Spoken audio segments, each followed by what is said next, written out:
Monsieur le ministre, Monsieur le gouverneur de la Banque d'Algérie, honorable assistance, je vais commencer par vous livrer un morceau de l'histoire du FinLab vécu par le GAN.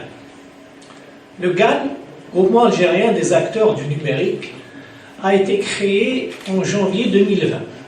Juste après l'annonce de sa création, beaucoup de personnes se précipitaient à nous contacter pour proposer leur contribution au développement du numérique en Algérie. Ces appels, je les recevais et je continue à les recevoir pratiquement chaque jour. Je mesurais à chaque appel et prenais conscience de plus en plus du poids des missions que nous portions désormais sur nos épaules. Mais surtout, je mesurais aussi la quantité d'espoir que nous avons créé à un moment où tout n'était plus que des espoirs. L'espoir que nous avons redonné à toute une communauté qui avait pratiquement cessé de croire. Et ne dit-on pas que l'espoir, c'est un phare dans l'obscurité. Parmi ces appels, il y avait celui d'un franco-algérien que je ne connaissais ni d'Adam ni d'Ève. Et au vu de son langage, il était vraisemblablement un expert en fintech. Pendant 25 longues minutes, je l'ai écouté parler. Je l'ai écouté parler dans un domaine auquel je ne connaissais pas grand-chose. Et n'étant pas connaisseur, tout ce dont j'avais retenu au final, c'est qu'il était en train de créer un FinLab algérien. En raccrochant, je me suis livré à un soliloque, je me parlais à moi-même. FinLab, dit-il, on n'a même pas les paiements en ligne généralisés, et lui il vient me parler de FinLab. On n'a même pas des PSP, et lui il vient me parler de FinLab. Il n'y a même pas de mobile payment, les opérateurs télécoms ne sont pas autorisés à faire du mobile payment. Et lui il vient me parler de FinLab. Je croyais qu'il était en train de rêver. Non, je me disais qu'il était en train de rêver, me disais-je.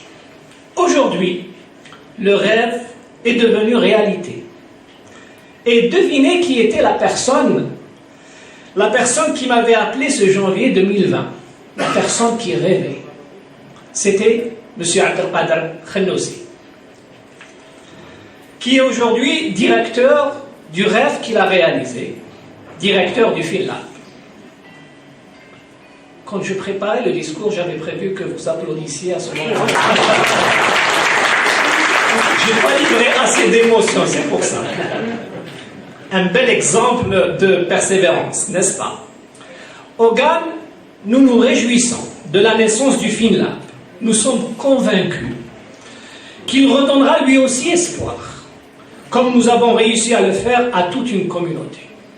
Et parce que la communauté FinTech est avant tout et après tout indissociable de notre grande famille numérique, nous souhaitons lui tendre la main aux responsables de ce FinLab, en espérant qu'ils voudront bien la saisir. Nous sommes prêts et engagés, en tant que groupement algérien des acteurs du numérique, à travailler ensemble pour tirer l'Algérie vers le haut, pour connecter l'Algérie au hub financier mondial, pour doter l'Algérie de moyens de solutions de paiement modernes. Promouvoir les startups spécialisées dans les fintech et l'insurtech est un devoir pour nous, qui aura pour effet direct de dynamiser l'économie, de créer des emplois et de favoriser l'éclosion de nouvelles pépites. Les experts prédisent que les nouveaux champions du digital seront africains et seront majoritairement des fintech. Aujourd'hui, nous devons rattraper notre retard par rapport au Nigeria, à l'Égypte, à l'Afrique du Sud, qui commencent déjà à compter leur première licorne, dont 3/4 sont des fintech. La création du FinLab est déjà un pas géant dans cette quête, mais ce n'est qu'un premier pas. Ce n'est qu'un premier pas dans un long chemin que nous devons faire ensemble. Un petit pas pour les acteurs du numérique, mais un grand pas pour l'Algérie. Le rêve de M. Khenoussi n'aurait jamais vu le jour s'il n'y avait pas d'hommes qui avaient porté ce projet depuis le début et qui se sont battus pour le réaliser. M. Berrah Abdelhakim, président de la COSOB, est indéniablement un de ces hommes, celui qui a pris à bras le corps ce projet, et grâce à son expérience, son réseau de connaissances et son dynamisme, le projet est enfin né officiellement. Là aussi, je prévois un applaudissement.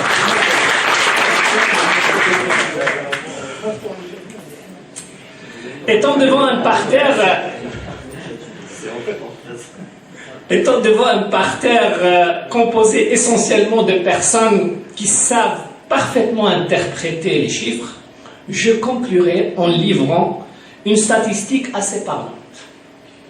Selon une étude de Capgemini et BNP Paribas, en 2020, les paiements en ligne ont atteint 726 milliards de dollars, ce qui représente 36 fois nos recettes d'exportation de pétrole en 2020. Merci.